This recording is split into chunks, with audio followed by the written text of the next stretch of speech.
de su palabra. Así que acompáñenos en un momento de oración. Vamos a orar. Padre, estamos tan agradecidos. Hemos acabado de cantar, Señor, que tú eres Señor, que tú estás en gloria. Nosotros acá, Señor, como tus hijos, que quisiéramos suplicarte, Dios, que a través de tu palabra tú nos animes, nos desafíes, nos exhortes también, Señor. En lo personal, Señor, el deseo de mi corazón es que tú me sostengas, fortalezcas, Señor, y fortalezca, Señor, las debilidades de mi cuerpo también. Por favor, Señor, permíteme percibir la dirección de tu Espíritu Santo mientras compartimos tu palabra esta mañana. En el nombre de Jesús. Amén. Amén. Bueno, vamos a tener nuestras Biblias abiertas ahí en Hechos 11, 19 al 30.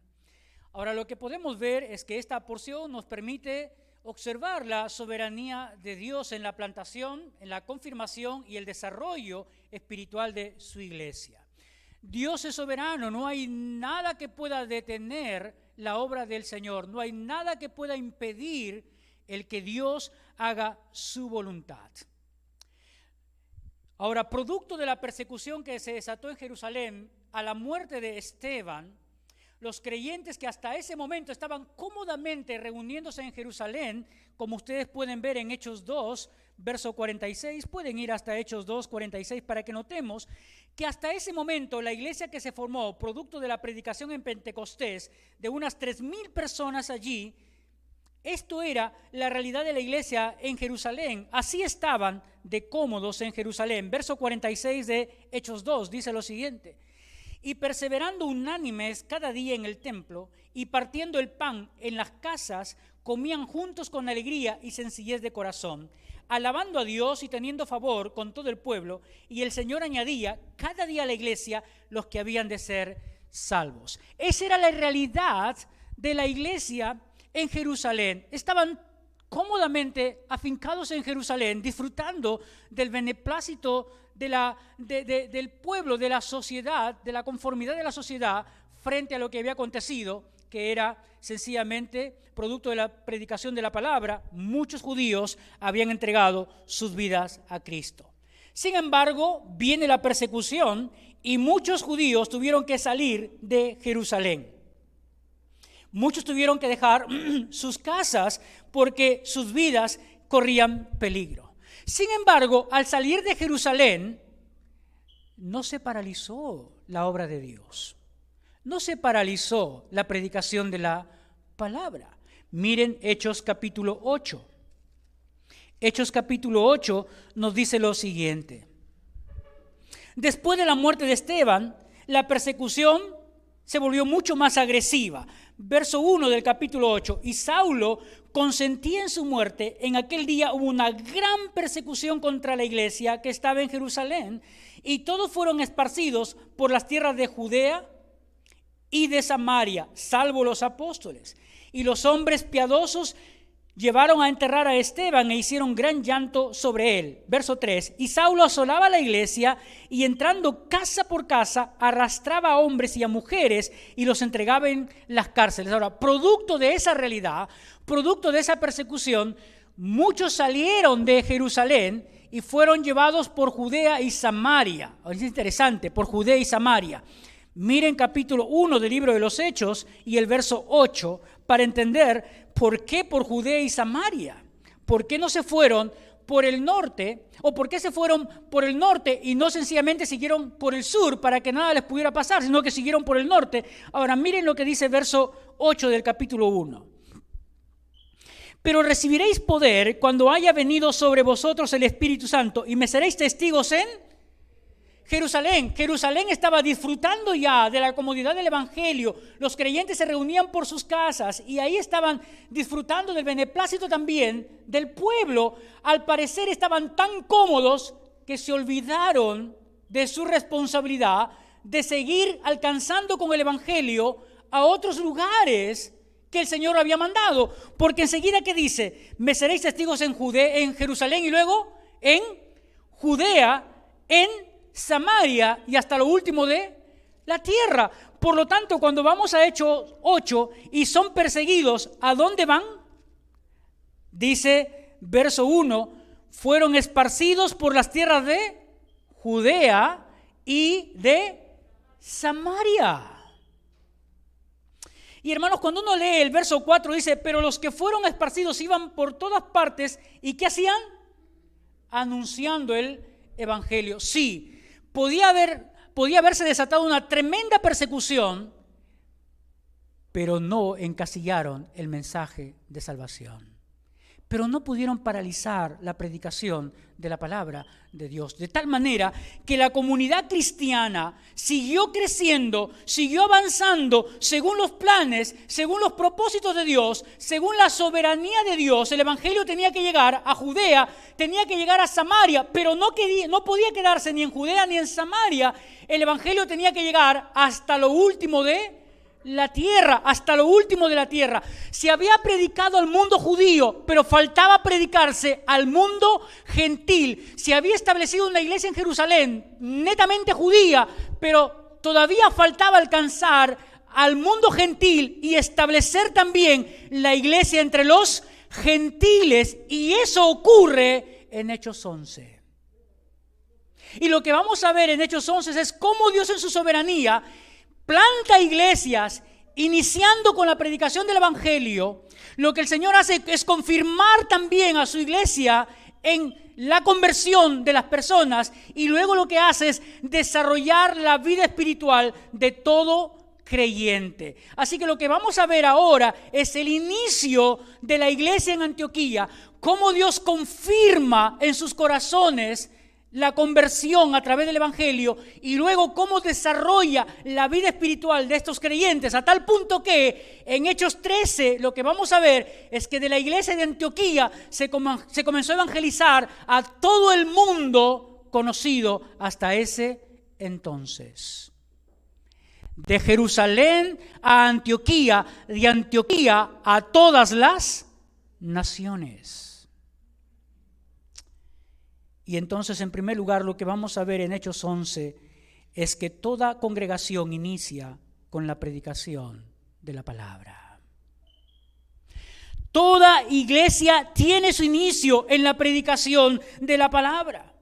Sí, versos 19 al 21 nos dice eso. Ahora bien, los que habían sido esparcidos a causa de la persecución, la que se desató después de la muerte de Esteban, pasaron por Fenicia y Chipre y Antioquía, no hablando a nadie la palabra, sino solo a judíos. Seguramente este grupo de personas que estaban siendo perseguidos, que salieron de Jerusalén, en su gran mayoría eran prosélitos, o en su gran mayoría eran también judíos helénicos, es decir, judíos de habla griega. ¿Y a quienes compartían? Solo a judíos. Pero algo hace Dios. En su soberanía, Dios quería que el evangelio llegara a los gentiles. ¿Y qué hace Dios? Verso 20.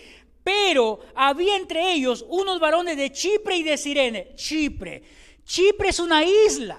Se supone que en esa isla también habían judíos prosélitos, también habían judíos helénicos, y seguramente que también habían gentiles que se habían convertido, seguramente producto de la predicación de algunos que fueron hasta ese lugar. Así que de Chipre para Antioquía está cerca. Chipre es una isla, Antioquía está en el norte, es el centro de Siria. Por si acaso, ahora sería Turquía, ahora es Turquía, pero ahí llegaron de Chipre personas para predicar la palabra. Se entiende porque está cerca. Pero hermanos, lo que llama la atención son los que predicaban, los que vinieron de Cirene. Porque Cirene está en el norte de África. Y de Cirene a Antioquía está lejos. Pero ¿saben? Lo que Dios impulsa a hacer a las personas, nadie puede detenerlo.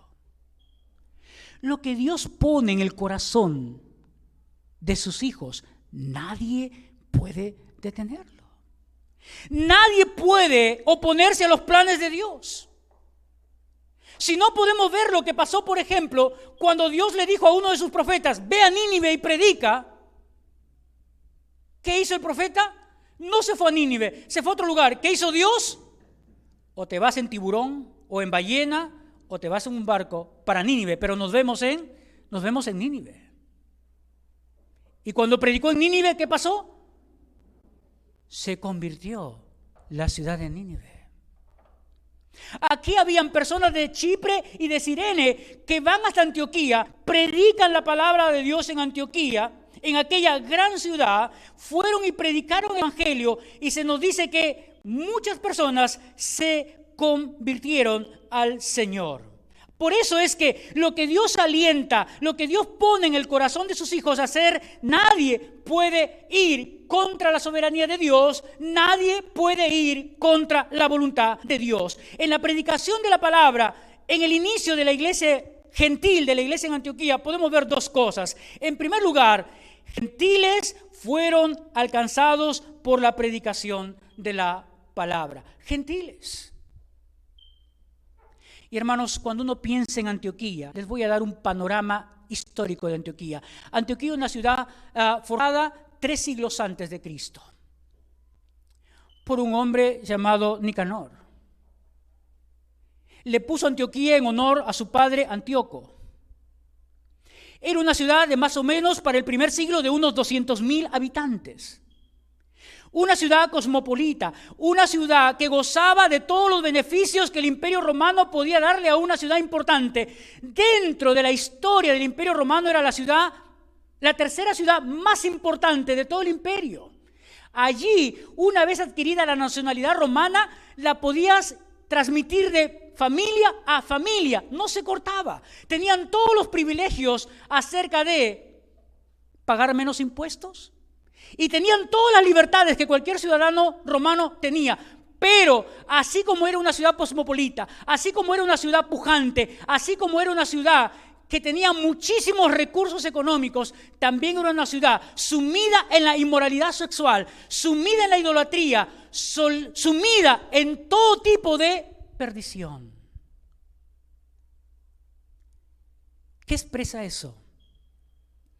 Expresa que para el primer siglo, en el mundo gentil, también había una tremenda necesidad de Dios en sus vidas.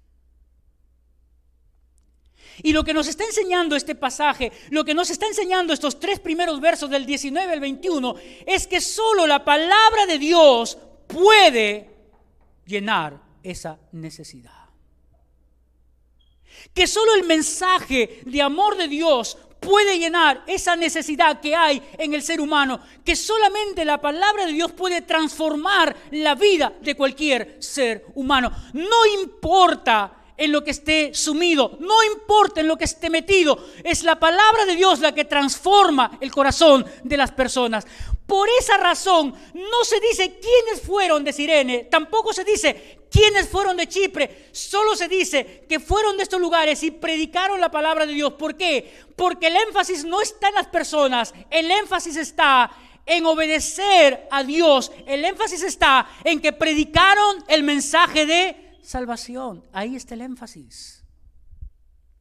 El énfasis está en la predicación de la palabra de Dios. Ahí está el énfasis.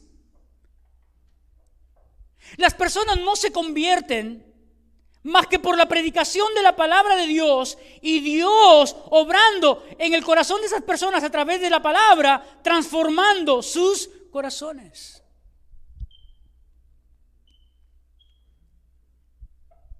Esa era la sociedad del primer siglo. Tenían un gran templo al dios Apolos. Los cultos al dios Apolos se hacían con rituales de prostitución. ¿Se imaginan la tremenda inmoralidad sexual que había en esa sociedad? Y yo pregunto, ¿y nuestra sociedad tendrá algo que envidiarle a la sociedad antioqueña? Nada tiene que envidiarle. Porque así como en el primer siglo era una sociedad entregada por completo a la inmoralidad, hoy en día nuestra sociedad tiene la misma condición también. Y lo que podemos ver en todo lugar y lo que pueden decirnos las noticias es que tenemos una sociedad altamente sexualizada. Y los medios de comunicación se han encargado de sexualizar más a la sociedad. Tal es el punto así que la mayor ascendencia de prostitución está entre las menores de edad, entre los 14 y los 16 años. ¿Se imaginan? Escuché las noticias esta mañana. Hace unos días atrás, un policía murió a manos de un sicario. ¿Saben cuántos años tenía aquel que mató a este policía? 15 años. 15 años.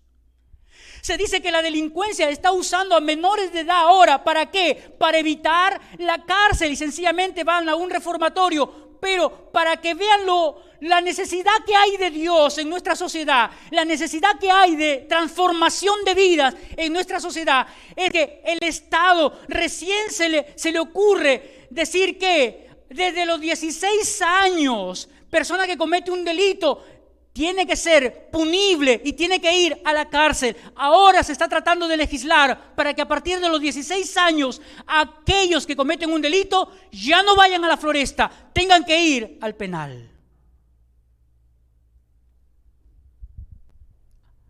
Eso habla de una sociedad altamente convulsionada. Eso habla de una sociedad altamente agresiva. Y si tenemos una sociedad altamente agresiva y convulsionada, algo debe estar pasando en los hogares, algo debe estar pasando con las familias. Y lo que tenemos que es una sociedad que ha desestimado el matrimonio, que ha desechado el vínculo que Dios puso para que una sociedad se desarrollara en su temor. Todo eso la sociedad se ha encargado de rechazarlo, porque ahora las estadísticas dicen que un 40% desea convivencia, ya no matrimonio.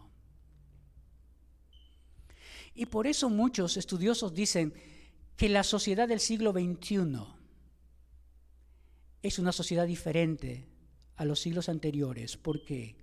Porque todo aquello que se trataba de cuidar o guardar en los siglos anteriores, ahora no sirve.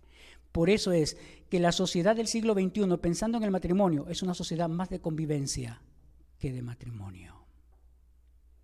Entonces entendemos por qué la sociedad está como está, porque desde el hogar las cosas caminan mal.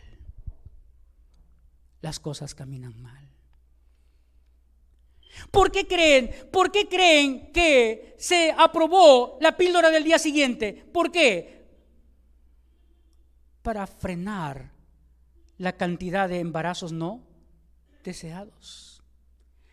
Pero ¿por qué no se enseña a una sexualidad responsable antes que atender sencillamente los síntomas? Hay que atender el fondo, no los síntomas. Esa es la sociedad en la que estamos viviendo. Esa es la sociedad en la que están creciendo nuestros hijos. Ese es el contexto que tenemos hoy en día en nuestra sociedad. Sí, se había dado más o menos en la década de los 70, 75, este caso Roe contra Wade. Y se aprobó la ley que garantizaba el aborto en los Estados Unidos. Y hace poquito se desestimó esa ley. El mismo presidente de los Estados Unidos está llamando a poder volver otra vez a que esta ley vuelva otra vez a ser de prioridad para todos los americanos. Y está llamando a la comunidad europea para que la comunidad europea no cometa el mismo error que supuestamente está cometiendo los Estados Unidos. Esa es la sociedad que tenemos. Ese es el mundo en el cual nos ha tocado vivir. ¿Con qué lo cambiamos? ¿Con qué cambiamos la condición en la que la sociedad está? Bueno, solamente se puede hacer con la predicación de la palabra. Es la predicación de la palabra que impacta la vida de la persona. Es la obra de Cristo en la cruz. Es su resurrección que impacta la vida de la persona. Es la que le dice que Dios le ama.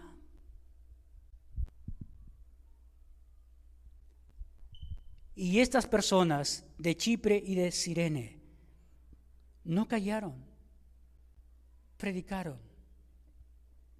Y miren lo que pasó. Hablaron también a los griegos anunciando el evangelio del Señor Jesús, y la mano del Señor estaba con ellos, y gran número creyó y se convirtió al Señor.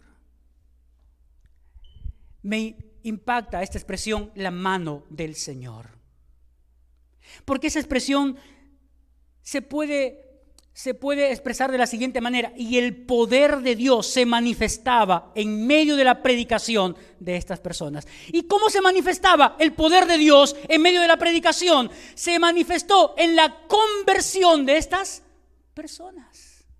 Porque miren lo que dice, y gran número creyó, y luego dice, se convirtió. Es interesante, creyó, es decir, puso su confianza en el mensaje que estaba siendo predicado. Era importantísimo el mensaje, porque el mensaje hablaba de Cristo como Señor. Como Señor. Y lo que la persona siempre busca es alguien a quien seguir, es alguien a quien admirar. Y le predicaron a Cristo como Señor de la vida, le predicaron a Cristo como alguien a quien seguir, a quien admirar, a quien rendir su vida. Lo hicieron, dice, pusieron su confianza en ese mensaje y se convirtieron. Y la palabra convertir expresa la idea de ¿qué? Un cambio en la actitud de esas personas. ¿Se dan cuenta? Esta era una auténtica obra de Dios. Auténtica obra de Dios. La mano de Dios estaba con ellos. Una expresión que alienta, que reconforta, pues nos deja ver que la obra de conversión no es humana, como muchos hoy en día se jactan cuando comparten la palabra, y muchos levantan su mano como pensando que el levantar la mano es sinónimo de conversión. No, conversión aquí en la palabra de Dios es cambio de actitud hacia Dios. Cambio de vida, transformación de la vida. La conversión es un asunto divino. Nadie puede hacer lo que solo Dios en su gracia puede hacer. Así que el resultado de hacer la voluntad de Dios para estas personas era bendición de parte de Dios. Y lo que pasó en Antioquía es que Dios bendijo la obediencia de estos hombres que comenzaron a predicar su palabra a los gentiles. Dios bendijo la obediencia. Hermanos, lo único que puede cambiar nuestra sociedad es el mensaje transformador del Evangelio. No hay otra alternativa para la sociedad. Solo el Evangelio puede cambiar corazones. Solo Dios puede transformar nuestras vidas. Nada más lo puede hacer. ¿Y sabes? Como he dicho que no se mencionan los nombres de quienes predicaron la palabra, tampoco se menciona cuántos se convirtieron. Solamente dice en gran manera se convirtieron. Muchas personas se convirtieron, pero no dice número. ¿Por qué? ¿Por qué no está el número de cuántos se convirtieron? Porque cuando uno mira Pentecostés, 3,000 se convirtieron. Más tarde 4,000, luego 5,000. Pero aquí no se dice el número de cuántos se convirtieron. ¿Por qué será? Porque, hermanos, el énfasis está en la conversión, no en el número. El énfasis está en la transformación de vida, no en cuántos. Y lo que tenemos que pensar es justamente eso. Estamos llamados a compartir la palabra y los resultados están en las manos de Dios. En las manos de Dios. Pero tú y yo estamos llamados a compartir la palabra. No fueron los apóstoles. Los apóstoles todavía estaban en Jerusalén, quién sabe. No fueron ellos. Fueron personas de las cuales ni siquiera su nombre se dice. Solamente eran personas que estaban siendo perseguidas. Cristianos como nosotros, creyentes como nosotros, discípulos del Señor como nosotros. Y la pregunta para nosotros esta mañana es: ¿y yo? ¿A cuántos he compartido la palabra de Dios esta semana? ¿A cuántos he hablado el mensaje transformador de Dios? Todos nos desenvolvemos en diferentes ámbitos cada día. Estamos en el trabajo, estamos en la familia, estamos en el vecindario, estamos en muchísimos ambientes cada día. Y la pregunta es, ¿hemos abierto nuestros labios para predicar la palabra de Dios? ¿Estamos compartiendo la palabra de Dios con nuestros compañeros universitarios en la universidad en la donde pasamos 5 años de nuestras vidas? ¿Estamos compartiendo la palabra de Dios ahí donde trabajamos, donde estamos ya por años trabajando? Hemos compartido la palabra de Dios en nuestra familia, con quienes estamos habitando cada día. Hemos compartido la palabra de Dios, y cuando nos vemos con la familia extendida, compartimos la palabra de Dios con otros. Y cuando estamos en el vecindario, compartimos con nuestros vecinos.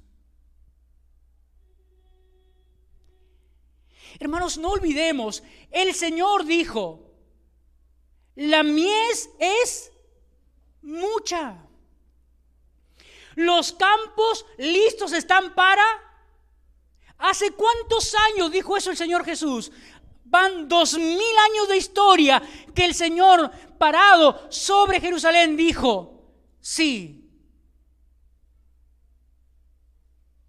la cosecha está lista. Lista para la siega están los campos. El problema son que no hay obreros. Pero ¿saben? Todos somos los obreros del Señor. Todos debemos estar compartiendo la palabra de Dios. Todos debemos estar predicando la palabra del Señor. Porque, hermanos, si no te impacta lo que pasa al lado de donde tú vives, si no te impacta lo que sucede en el ambiente laboral que tienes, si no te impacta lo que pasa en el mundo hoy en día, entonces nada te puede impactar, nada te puede conmover. Y por eso, quién sabe, si nos preguntamos ¿cuándo fue la última vez que compartimos el mensaje de salvación con otros? De repente tenemos que ir muy atrás, para recién pensar en alguien que hayamos compartido la palabra de Dios. Y lo que es más triste, ¿sabes? De repente, como hemos dejado tanto tiempo de compartir el mensaje de salvación, de repente ahora ni sabemos cómo compartir el mensaje de salvación. Y lo que sea más triste todavía es que ni siquiera sabemos cuál es el mensaje de salvación. Y por eso no tenemos nada que decir. Y por eso no tenemos nada que compartir. Pero, hermanos, la iglesia se inicia con la predicación de la palabra, porque la palabra transforma la vida de las personas. Es a través de la predicación de la palabra que Dios alcanzó al mundo judío y más tarde también alcanzó al mundo gentil. Así que lo importante no está en la cantidad. Lo importante está en la calidad. Las personas que entregaron su vida, pusieron su confianza en el Señor y se convirtieron. Hubo un cambio de actitud en ellos.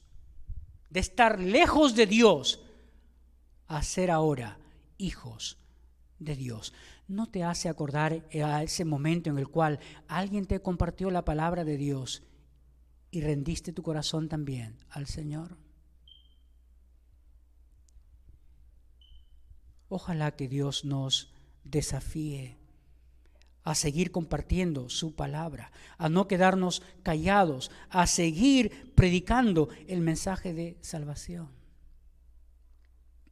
Pero sabes, era el inicio de la obra entre los gentiles, era el inicio de la obra en Antioquía. Sí, luego los versos 22 al 24 nos van a decir lo siguiente: llegó la noticia de estas cosas a oídos de la iglesia que estaba en Jerusalén, y enviaron a Bernabé que fuese hasta Antioquía. Cuando llegó y vio la gracia de Dios, se regocijó y exhortó a todos a que con propósito de corazón permaneciesen fieles al Señor, porque era varón bueno y lleno del Espíritu Santo, y una gran multitud era agregada al Señor. Sí, la iglesia inicia con la predicación de la palabra, pero en segundo lugar, la iglesia tiene que ser confirmada también en su decisión de haber convertido al Señor, de haberse convertido, de haber entregado su vida a Cristo. Lo que la iglesia necesita es personas que le animen, personas que le alienten, personas que le exhorten a seguir aferrándose al Señor. Y eso es lo que vemos aquí. La pregunta es: ¿por qué no fueron los apóstoles hasta Antioquía? ¿Por qué mandaron a Bernabé? ¿Por qué no fue Pedro y Juan como fueron cuando se predicó en Samaria y la gente en Samaria se convirtió? ¿A quiénes mandaron? A Pedro y Juan. Pero ahora no, ahora mandan a Bernabé. Muchos dicen que mandaron a Bernabé porque Bernabé era de Chipre. Según Hechos 4, verso 36, dice que Bernabé era de Chipre. Por lo tanto, seguramente conocía el contexto de ese lugar y podía tener mucho más ascendencia, no solamente con los que predicaron la palabra a los gentiles, sino también con los que se convirtieron allí en Antioquía. Por esa razón, me parece, enviaron a Bernabé. Pero es más, yo creo, hermanos, que enviaron a Bernabé también porque era un hombre de Dios. Porque ¿qué leemos? Leemos en la palabra que dice que Bernabé era un hombre lleno del Espíritu Santo y de fe. Era un hombre entregado a las cosas de Dios. Era un hombre, sencillamente, un hombre que hacía honor a su nombre, porque Bernabé era su apodo. Él se llamaba José. Así dice Hechos 4:36. Su sobrenombre era Bernabé. Bernabé significa hijo de consolación. Obviamente estaba haciendo honor a su nombre porque fue para animar, fue para consolar, fue para exhortar, fue para estar al lado de los creyentes, para animarles a aferrarse al Señor. Pero era un hombre lleno del Espíritu Santo. ¿Por qué? Porque solo un hombre lleno del Espíritu Santo puede ser un canal de bendición para otros. Solo un hombre con esas características puede evidenciar el poder de Dios en su vida. En su vida. ¿Qué puedo ver yo aquí en estos versos? Puedo ver la necesidad que tienen los nuevos creyentes de ser afirmados en su fe, de ser animados, de ser consolados. ¿Sabe? Fue triste para mí esta mañana, después de terminar el culto, al salir y hablar con una hermana que tiene años en la iglesia, decirme: pastor, los primeros 2 años de mi vida me la pasé solita en la iglesia. Nadie me buscó, nadie me llamó, y fue por la gracia de Dios que yo permanecí aquí, aunque mi hermana quería irse hace rato.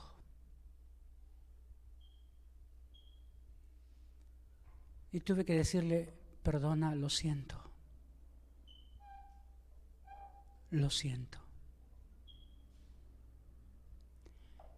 Y después me dijo: invité a otra persona. En el tiempo de pandemia se comenzó a conectar virtualmente. Era una persona con mucha necesidad. Llamé a un líder de la iglesia, le di su nombre para que lo llamara. Nunca lo llamó. Esa persona ya no está ahora. Y otro golpe más.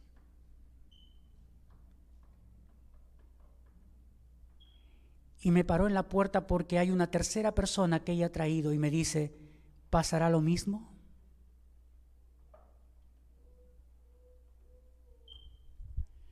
¿Es que no te acuerdas tú que cuando te convertiste al Señor, lo primero que vino a tu vida fueron problemas? ¿Fueron desánimos? ¿Fue desaliento? ¿Fueron tentaciones? Cuando hemos hablado sobre la sociedad antioqueña, no hemos dicho que era una sociedad entregada a la inmoralidad, no hemos dicho que era una sociedad llena de idolatría, no hemos dicho que era una sociedad altamente sexualizada. ¿Qué creen? ¿Que fue fácil para ellos entregar su vida a Cristo? Sí, entregaron su vida a Cristo, decidieron poner su confianza en el Señor, pero ¿creen que no iban a ser tentados? ¿Creen que no iban a pasar momentos de angustia? Sí, pero ahí estaba Bernabé. Ahí estaban los creyentes de Cirene y de Chipre para animarlos, para exhortarlos, para decirles que se aferren al Señor, no importa las circunstancias de tu vida. Y hermanos, cada domingo aquí, cuando llega el momento de la bienvenida, todos estamos felices y preguntamos: ¿alguien nuevo nos visita? Levante su mano. Y el nuevo seguramente levanta su mano y todos aplaudimos. Y cuando termina el culto, ¿nos acercamos a ese nuevo? ¿Nos acercamos a ese que recién llegó? Le decimos: bienvenido, te doy la bienvenida, mi nombre es tal, dame tu número de teléfono, te voy a llamar para animarte, para que puedas integrarte a un grupo de la iglesia, para que puedas seguir creciendo, para que puedas seguir animado en medio de las circunstancias difíciles que quién sabe puedes estar viviendo.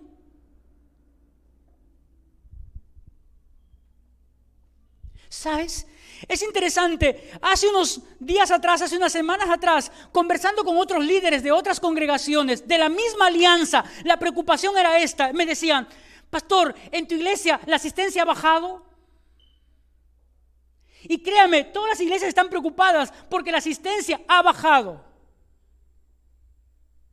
Pero nadie se pregunta, nadie está diciéndose: quién sabe ha bajado porque algún hermano está sufriendo, porque alguien está siendo tentado, porque alguien está pasando por momentos difíciles en su vida, porque alguien se ha desanimado, porque alguien está deprimido, estresado, porque alguien está mal de salud.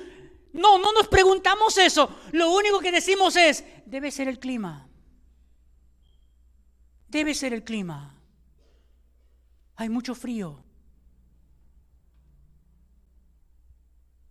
No.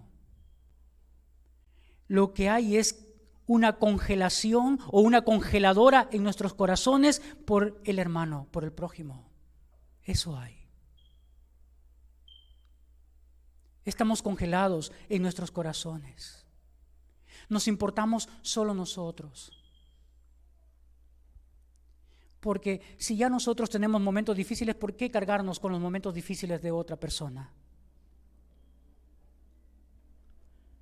¿A cuántos hemos llamado esta semana para animarlos, para desafiarlos, para consolarlos? ¿A cuántos? ¿A cuántos hemos ido para preguntarles: ¿qué puedo hacer por ti?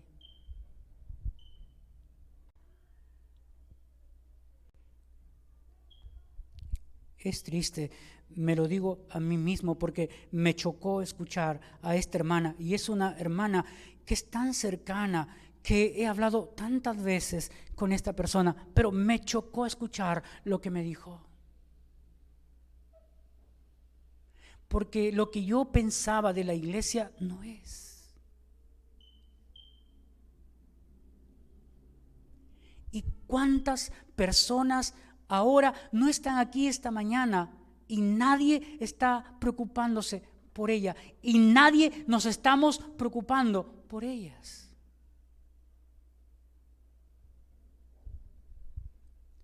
¿Cuánto nos hace falta el Bernabé del pasado para animar a creyentes a seguir al Señor, a no seguir personas, a buscar a creyentes para ser confirmados en sus corazones por el Señor y darle la gloria a Dios en todo lo que hacemos?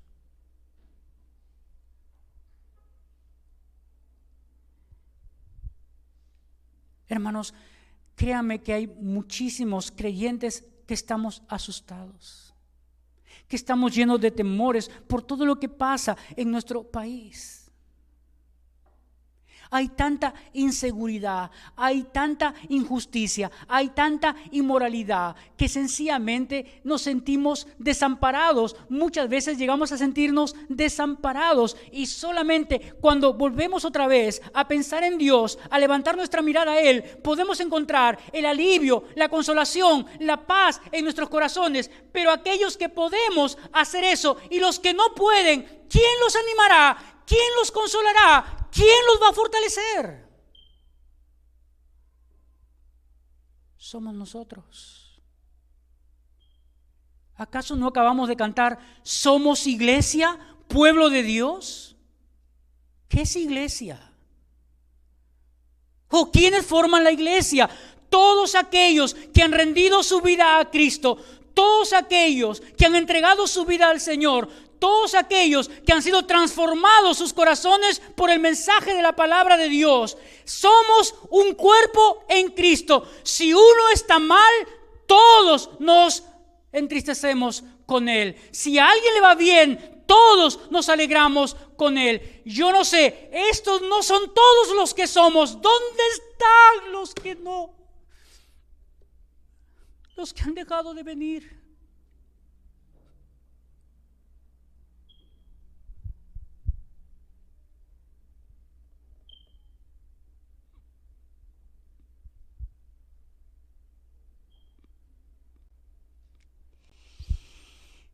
Perdón, Señor.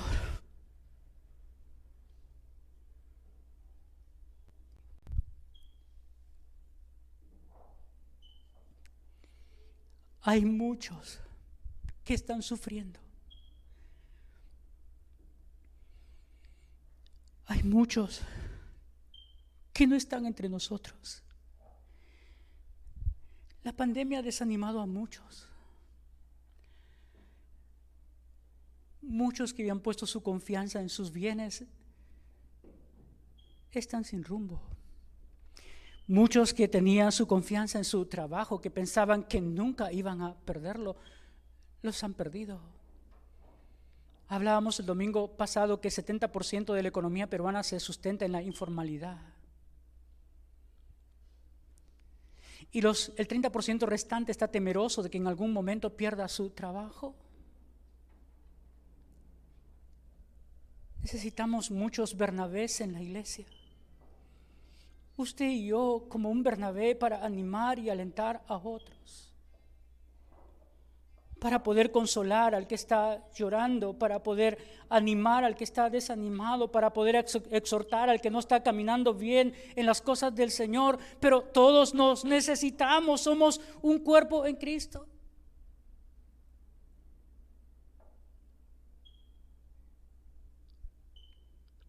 Cuando llegó la noticia de estas cosas a oídos de la iglesia que estaba en Jerusalén, enviaron a Bernabé.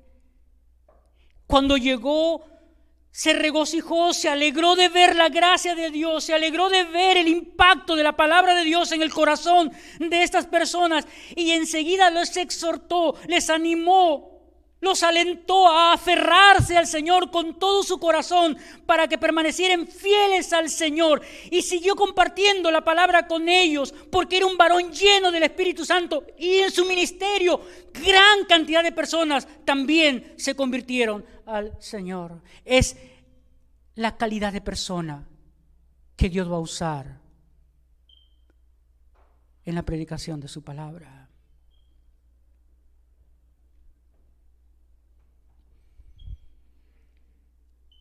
Que Dios nos dé un corazón como el de Bernabé.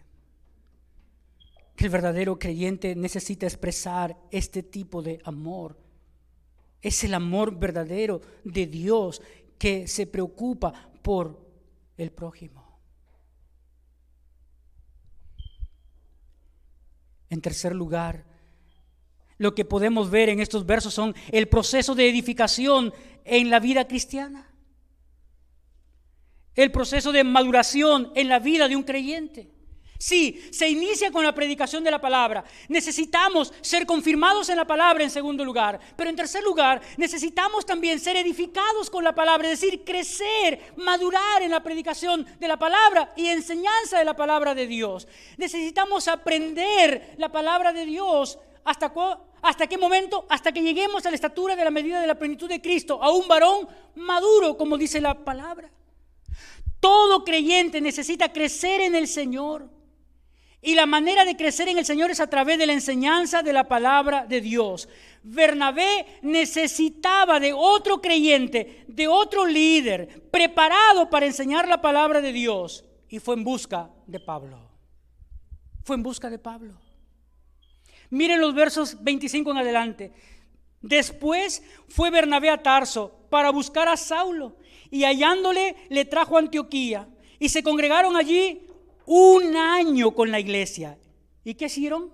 Y enseñaron a mucha gente, y a los discípulos se les llamó cristianos por primera vez en Antioquía. Oh, hermanos, en estos dos versos o en estos tres versos podemos ver lo siguiente. En primer lugar, podemos ver el corazón de un verdadero pastor. El corazón de Bernabé era el corazón de un verdadero pastor. ¿Por qué digo eso? Porque, hermanos, en el corazón del pastor siempre mira el bien de los demás. No se trata de nuestra propia gloria como pastores, se trata de la gloria de Dios, se trata del nombre de Dios. No se trata de que nosotros como pastores nos hagamos un nombre, se trata del nombre de Jesucristo, se trata de aquel que dio su vida por la humanidad, se trata de aquel que entregó su vida por el ser humano. De Él se trata, no de nosotros. Por eso veo en Bernabé un corazón pastoral. Bernabé fue en busca de ayuda, sabía que no podía hacerlo todo, necesitaba la ayuda de otro creyente, pero de otro creyente maduro, de un creyente que conociera bien las escrituras como Pablo. Pablo fue un hombre instruido, dice la palabra, a los pies de Gamaliel. Gamaliel, un doctor en la ley, reconocido, muy reputado en la región de Jerusalén, entre los judíos de Jerusalén, muy reconocido Gamaliel. Y Pablo había sido instruido, dice, a los pies de Gamaliel. Pero más que haber recibido la instrucción de Gamaliel, Pablo fue instruido por el mismo Señor Jesucristo, como Pablo lo dice en Gálatas capítulo 1, versos 11 y 12. Pablo dice: yo recibí del Señor Jesús el Evangelio. Nadie me lo tuvo que enseñar, lo recibí directamente del Señor. Por lo tanto,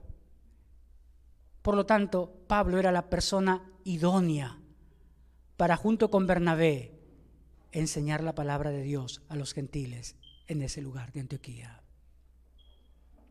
Y es más,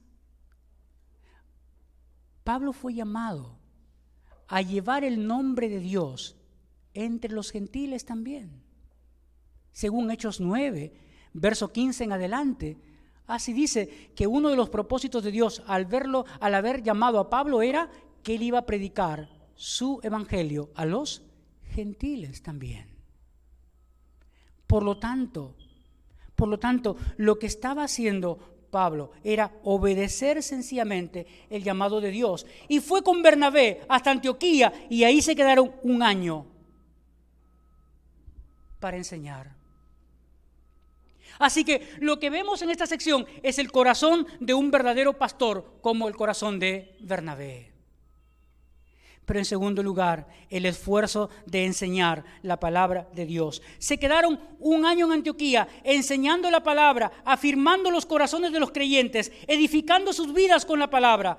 Con razón, la iglesia de Antioquía luego fue el instrumento que Dios usó para la expansión del cristianismo en el resto del mundo gentil. Había una iglesia en Jerusalén judía, ahora una iglesia en Antioquía gentil, más tarde un sinfín de iglesias en todo el mundo conocido de aquel entonces, iglesias judío-gentiles. Era una iglesia sumamente preparada en la palabra de Dios. Cuando tú miras Hechos capítulo 13, versos 1 y 2, te das cuenta que era una iglesia sumamente preparada en la palabra de Dios. Y eran notorios a todos en Antioquía que algo había pasado allí en ese lugar. ¿Por qué? Porque ahí fue que por primera vez se llamó a los seguidores de Cristo cristianos. Ahora, ¿saben?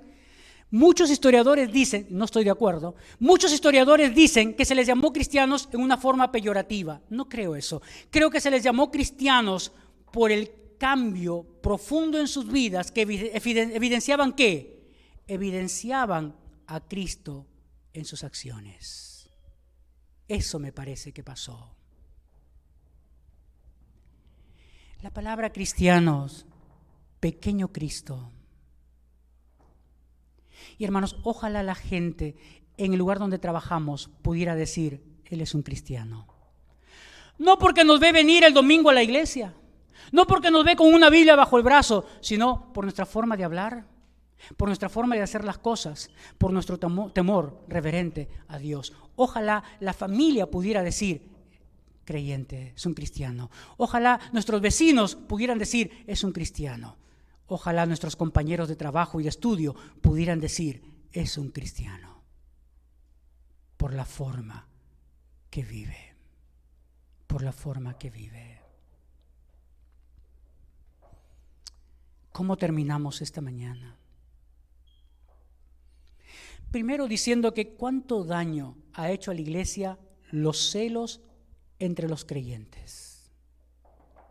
Porque cuando hay celo entre creyentes, ni hacemos ni dejamos que otros hagan la obra.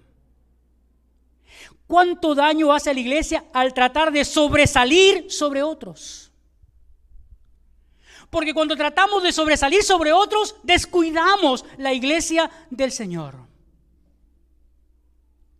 Podría ser que eso nos ha pasado como iglesia también. Podría ser que por esa razón no tenemos tanto impacto en la sociedad hoy en día. ¿Quién sabe por esa razón es que la gente no mira con respeto la iglesia? Por la falta de temor a Dios de la iglesia.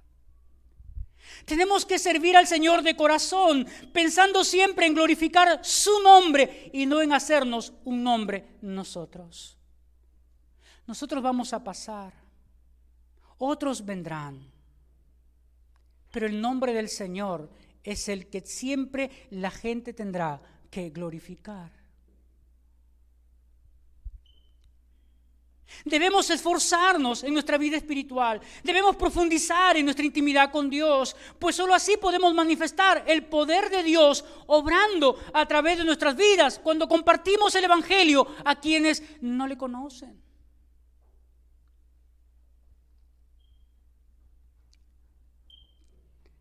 Mientras más cerca de Dios estamos, mayor será la manifestación del poder de Dios en nuestras vidas y a través de nuestras vidas.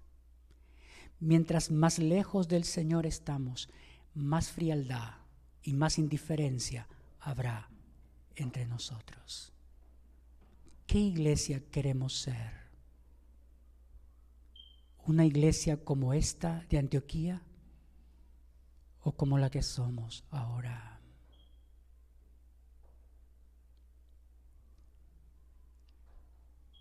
Comencemos juntos. Animémonos. Exhortémonos. Consolémonos. Y desafiémonos a ser los instrumentos de Dios que actúan, que servimos a Dios en el poder de Dios. Y pronto seguro veremos tantas personas convertidas que será imposible contarlas, pero que tendremos la seguridad que son convertidos, que son convertidos. Que el Señor nos anime, que el Señor siga exhortándonos, que el Señor siga desafiándonos a todos. Padre, te damos muchas gracias esta mañana por tu palabra. Señor, te pedimos perdón por cuantos ya no están aquí y que se fueron desanimados, desalentados. Te pedimos perdón, Señor, por no haber buscado a quienes ya no están entre nosotros, Señor, que sabemos, están en este mundo todavía, pero que están lejos de ti. Perdónanos, Señor. Perdónanos por aquel hermano o aquella hermana que se ha sentido sola todo este tiempo, que siendo parte de la congregación nadie le pregunta cómo está, nadie le saluda o nadie le invita a formar parte de algún grupo, de algún ministerio en la iglesia. Perdónanos, Señor, por aquellos nuevos que tú has mandado, Señor, y que nadie está preocupándose por ellos. Perdónanos. Pero has llamado mi atención, Señor, esta mañana. Has cargado, Señor, mi corazón, porque hay muchos que no vemos y pueden estar desanimados y pueden estar heridos y pueden estar desconsolados. Señor, permítenos ir por la número 100. Dejar al resto seguro, pero ir por la que está quebrantada, por la que está dolida, por la que está desanimada. Por ella, Señor, por él. Por esa familia, Señor, que veíamos antes y ya no vemos ahora. Por esos niños que antes estaban en la escuela dominical y ya no están ahora. Por esos adolescentes y jóvenes que te estaban aquí, Señor, cantando y escuchando tu palabra y ahora no están. Perdónanos, Señor.